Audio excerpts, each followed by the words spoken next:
Welcome to 31 Days of Horror with me, Aaron. Out of 31 days, we're on day 25. Day 25 out of 31 horrors for you. We'll be reviewing Agatha All Along.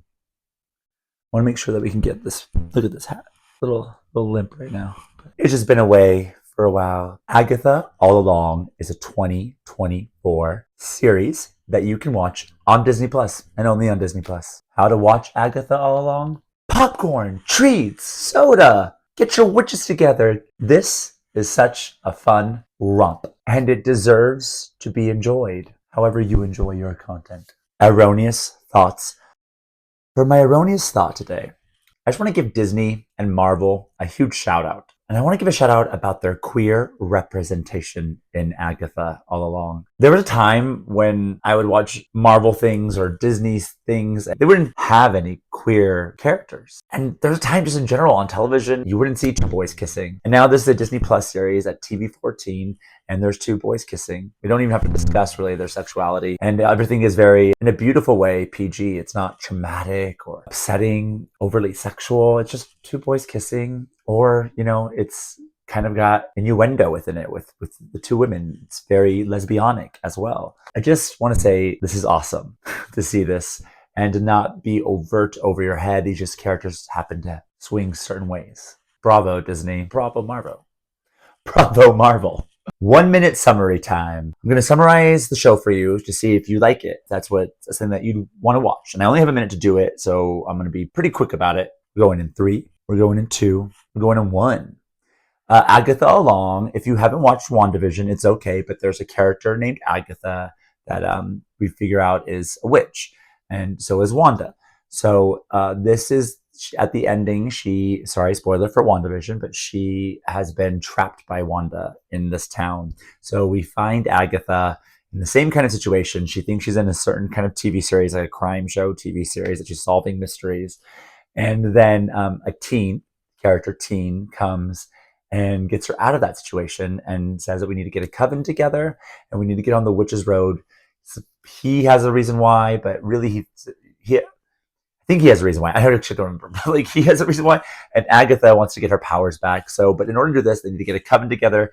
They need to get a group of witches. So they get a group of witches together. We meet them along the way. And essentially this series is their journey on the witch's road, as it's called. And there's just hijinks, darkness, fun. It's all of it. It's light, it's humor, it's dark, it's death, it's morbid, it's all of it. It's witches. 1 minute review. I'm going to give my 1 minute review for Agatha All Along and its witchery. This is just my thoughts, my feelings. The show hasn't finished yet. We're still midway through. So this is just so far we're on episode 7. I don't know how many there are. I'm figuring 10 typically. We're going in 3. We're going in 2. We're going in 1. This was a slow burner for me. So at first I was not really about it. I didn't know how I felt about it.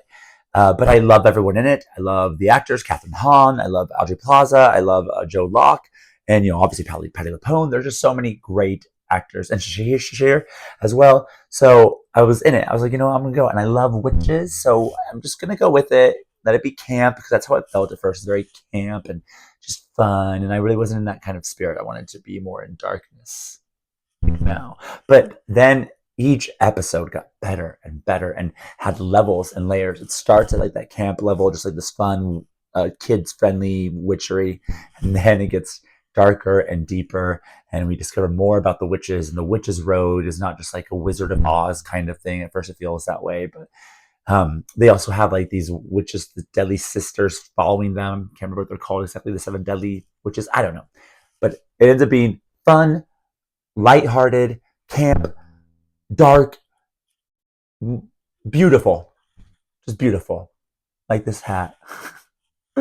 Aaron's experience. So this is just my experience with Agatha All Along. At first I wasn't about it. It wasn't my kind of thing. I felt like it was just all right. It was an all right, and I expected more, I think, because I just loved Agatha and I love witches and I love all the actors. And then it's a week-to-week thing. And so week by week, I was just falling more and more in love with it. And then episode 7 happened last night. Episode 7 was brilliant. So freaking well done. One of the best episodes of this year.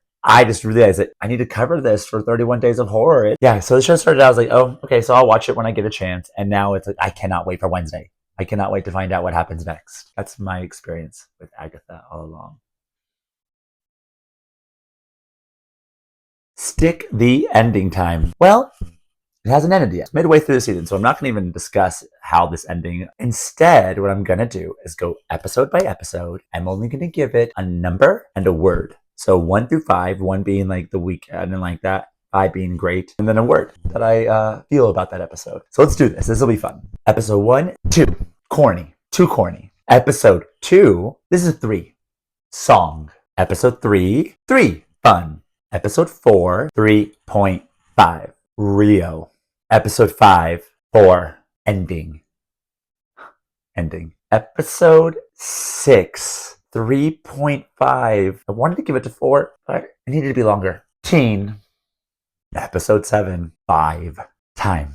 So this is typically when I do Erin's category and give the thing I'm reviewing fun categories rather than a genre. But this time, I just want to introduce you to the witches. There's Agatha, obviously, and Agatha is a rough witch. She's done some havoc on other covens and is not a trustworthy witch, kind of a villain, but she's our lead. And then there's Rio, and Rio and Agatha seem to have a past of some sort together, and she's the green witch. Teen, but he's not really a witch. He's learning how to be a witch. He's on this journey with them, though, so he, I think, wants to become a witch by the end of this. And then there's Jennifer, and Jennifer, if I can't, it's off the top of my head, y'all, but I think if I remember, Jennifer's kind of like potions and can heal and can like bring things together, like that kind of cauldronish witch. And then there's Lilia, who does tarot cards, so she's kind of like a foreseer of the future, a seer of the past, can really read into that. Alice, and Alice had a mother who created the song The Witch's Road, Down the Witch's Road. She is a witch. I think that she was a protector of some sort, if I remember correctly. That she does kind of know that, right? There's a protector. And then there's Mrs. Hart, who just gets kind of trapped with them on this Witch's Road. She's just a normal lady. Well, normal. What's normal? Now, I'd like to think I'm something sexy like Rio or Agatha, but I'm probably somewhere between a Lilia and a teen. You tell me, who am I? Time for stab again. Am I going to stab Agatha all along again? Will I watch it again? And the answer is yes, I will. Yes, I am. Can't wait to rewatch it. In fact, can I come watch it with you? If you haven't watched it yet, let's watch it together. I'm serious. Let's get a coven together, get a bunch of our witches crew, our crew together, and I will watch it with you. I'm down. So that's Agatha all along for me so far. Fun, a romp, deep, dark, witches. Let me know in the comments what you think about Agatha all along. Happy Halloween.